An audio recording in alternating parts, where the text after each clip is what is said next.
Hello, I'm Danielle. This is Braille Rose Booktube. Welcome to my little library and my channel. Thank you for coming to stop by this very unique video. This is the second video I'm recording. I've been talking for like 20 minutes non-stop, and if I stumble over my words or something, then I do apologise. This is a very different video. A lot of people are not making things like this because this is very unique to me. What you can hear in the background is some little cauldron-y witchy vibes which I've got on for autumn, and it does sound like a bit of a cauldron's brewing in my bedroom, but I can assure you, I'm not cooking up any spells or anything in this room. I'm just trying to get a little good vibe for the video. So I have mentioned on this channel before, and I think everyone probably might know this, but if you're new and you don't know, I am mostly blind. I am visually impaired. I was born like this. I would never change this. And a lot of people probably, I haven't necessarily had the question from anyone, but a lot of people probably are thinking, how the heck does she read? She can't see. How does that work? So I wanted to just explain that, because I am able to read just like everyone else, and I don't just use audiobooks. In fact, I for a long time was very against audiobooks. So what I thought I would do is I would just give you a little glimpse of my own personal book journey, so that you understand, if you want to know, and you feel you know me a bit better and know the situation better, who I am as a reader and my journey, I guess, through books. So I'll just start, really. I'm just gonna improvise this. I have pretty much told many people about this before, but it's not something, I will assure you, it's not something that bothers me. Being blind does not bother me. Many people have asked me, would you suddenly get your sight back if you could? I've always said no, never, because I was born this way. So this is really just me telling you, so you know about me, and about me and books. So I was born with optic nerve hyperplasia, which is a medical condition. It's an eye condition where the optic nerve is underdeveloped. The nerve isn't really there. And in my left eye, I can see a tiny, tiny, tiny bit of light. Really not a lot. In my my right eye, I can see some outlines. I can see, I touched my eye, made it blurry. I can see some outlines. I can see some shapes and some colours. The best colours for me are blue and purple, because I'm not sure why, but whenever I'm in a shop, I'm looking for clothes for my mum or something, I'll always go, oh, that's blue, or that's blue, and I can really pick up that colour, that kind of cool scheme. So I'm at university or living on my own, which is not currently. Generally, I think all my cushions are blue, my blankets and duvets are blue, my bath mats and towels and flannels and everything I own is blue. Plates aren't necessarily blue, but they definitely are if they have an option for that. Water break. So yes, that's how much I can see. I have used Braille since I was about 3, and people think, how do you learn Braille? And I often say to them, how do you read writing on a page? I don't really get that. I don't know how you can look at a long line of squiggly shapes and actually read it. Like, how does that make sense? Braille is the same, it's just bumps. I'm not going to explain Braille because that's a whole different ball game, and if you want to learn Braille or anything, I can definitely send you some resources. But yeah, I'm also qualified to teach Braille, but yeah, that's relevant. So I've been doing Braille since I was about 3, so it's the first thing I've learned to read and write in.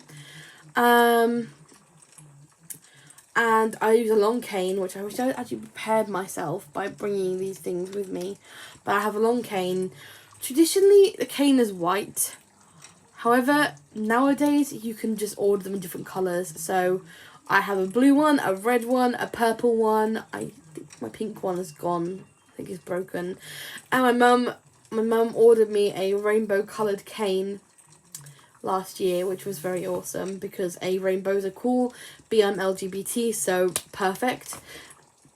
So yeah, that having that accessory, I mean, a cane just helps me to sweep the ground and help me find where I'm going.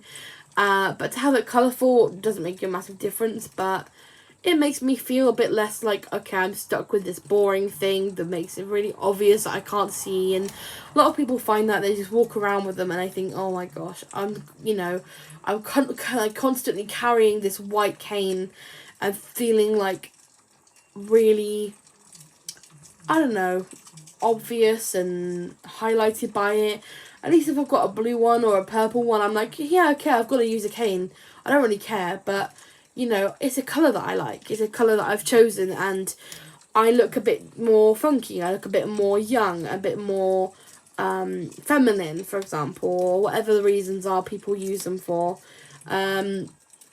So, yeah, but I'm obviously, if I had to use a white one, that'd be fine, but it is nice to have the colour. Just like, I guess, if you had to wear glasses, that's fine, but you might want ones that have a certain design, or I don't know, certain colour lens or something. I don't really know how glasses work because I'm too beyond that. But glasses don't make a difference to me whatsoever. So yeah, I don't really get that concept. So yeah, I've been reading Braille since I was 3 and using a cane since I was about 3 years old as well. Since I was little, I've adored books. I remember my mum, bless her, looking back on it now and thinking, oh my gosh, how does she deal with me? She was pregnant with my sister, and I remember having this massive book of like stories and like rhymes. It was a massive Bible of a book, and saying, Mum, read another story. She'd be like, Danielle, I'm tired, I want to go to bed, I've had enough now, no, please, one more. So I remember having her read to me every day and loving books. Obviously, as my Braille got better, I was able to read Braille books. And also, I accumulated audio tapes and audio CDs, which I could listen to as well at the time. So yeah, I've always loved reading. I guess it makes sense, I love books. I also study theatre now, so I guess I always like creative stuff and reading and storytelling and everything like that. So yeah, I guess that's just something that I've always been interested in. And since I was little, I've read Braille as well, and audio tapes and CDs. One thing you need to know about Braille books, say Harry Potter as an example. A Braille book is big. A Braille book is definitely not the size of a paperback book. A Braille book is like the size of...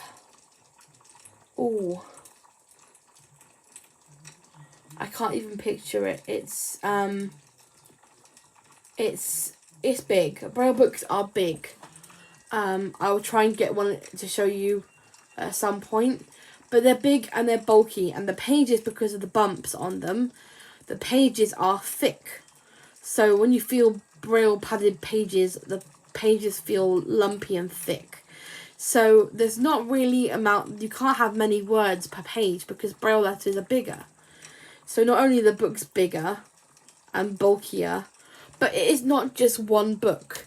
So basically, you have multiple volumes of a book in Braille. Harry Potter, which is a big book, so say 800 pages, I guess, there might be about 10 books in Braille of that one book in print. So if I wanted to take Harry Potter on holiday, I'd have to pack 10 whole Braille books, and they're not small, and that's just not possible. So if you're out in the car, you have to take like one book, which might be 3 chapters or 4 chapters, depending on what book it is and everything. And you might finish that and think, oh gosh, now I haven't got the end of the book because it's how many more volumes to read. And also there's less choice because there's not hundreds of people printing Braille books like there are people printing normal paperback books, making mass market paperbacks and making hardbacks and making Kindle books. Braille books are just not that well made. I mean, yeah, there's plenty. People do rely solely on Braille books, and that's fine.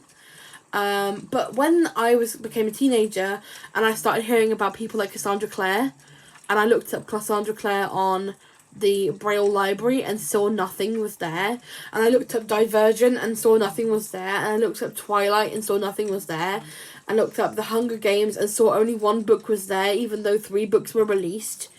I was disappointed because I wanted to read. I wanted to read like you all read. So, I mean, yeah, I could listen to audiobooks, but I am forever listening, and I guess I felt after a while like I'm a drama student, you know, I'm also a language student. I like languages, I like theatre, I like books. I want to have those characters in my own head. I want to know my interpretation. I want to think of their accent. I don't want to listen to a man reading a female character's voice. I don't want to listen to a woman making a man character's voice. I want to make my own thoughts of the people and not have them portrayed by someone else's reading, because I want to read. I want to get my own picture of things and relish each page like you would. And I know audiobooks are definitely more in fashion nowadays. Not in fashion exactly, but more well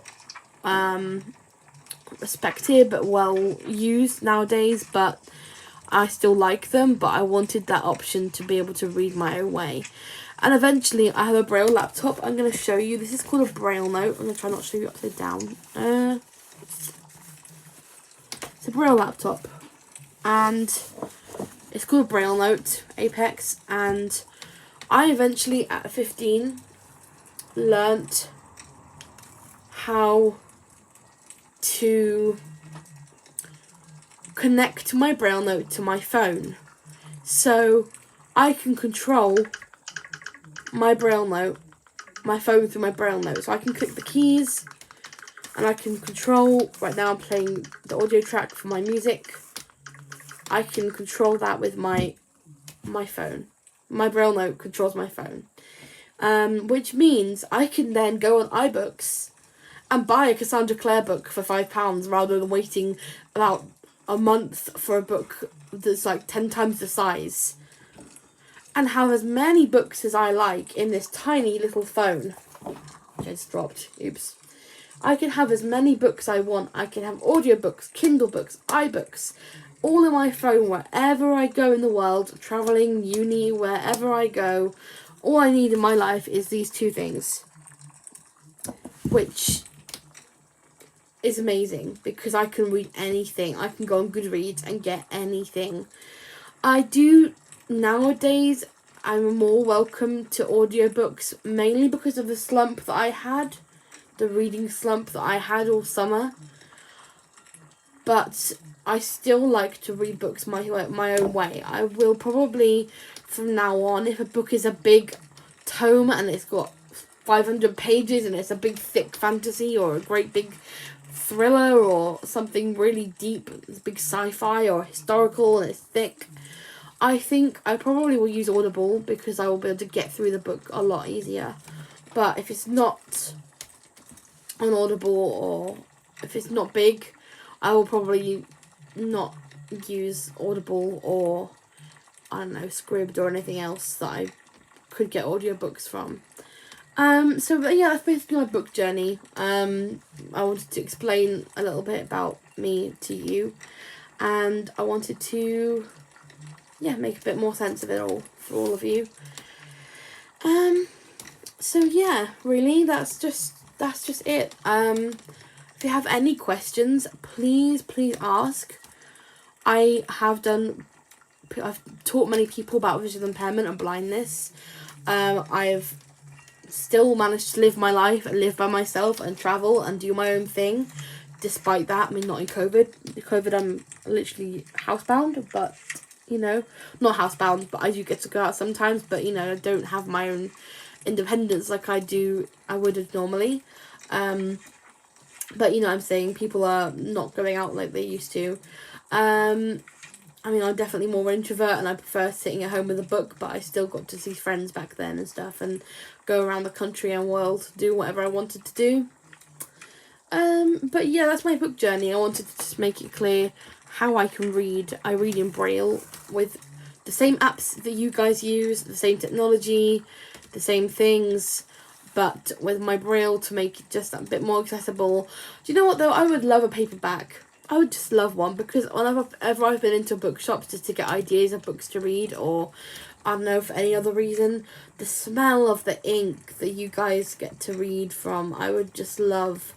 I might do that. I might get a little collection of my favourite books ever, so I have a collection, and if I'm feeling down, I'll just get to inhale the ink smell, because Braille books don't smell that way, and obviously phones and iPads definitely don't smell that way. But there we have it. That's basically just me telling you so that you have an understanding. If you wanted an understanding, if you don't, that's fine. You could skip this video. But if you do have any questions or comments, or want to know something, or want me to explain something, please don't be shy. I've always said to people, I would rather you ask ask a question and be curious and feel you can ask me and feel comfortable with me enough that you can ask and let me answer your question without a worry, than you sit there and feel anxious about it and feel shy about it like it's something that's going to bother me. Like I said earlier, I was born this way and I'm not bothered by it. I make jokes at my own expense, and sometimes people look at me like, why are you saying such awful things about yourself in such a self-deprecating jokes about yourself? And, you know, I just do. So, honestly, feel free to just ask anything you want about this and about anything, and I would just love to make more bookish friends and discuss books, because no matter where you're from, what your sexuality is, your race, your gender, your disability, we are all bookworms on here. That's what, as far as I'm aware. If you're not watching because of books, that's fine. If you're watching this channel because of blindness related stuff, that's also fine, but my channel is mainly for books, so yeah. That's just me summing up so that you have an understanding. But don't be shy. Drop a comment, drop a heart, drop a little message, ask a question. I'm an open book. Ha! Get it? So, yeah. See you next time.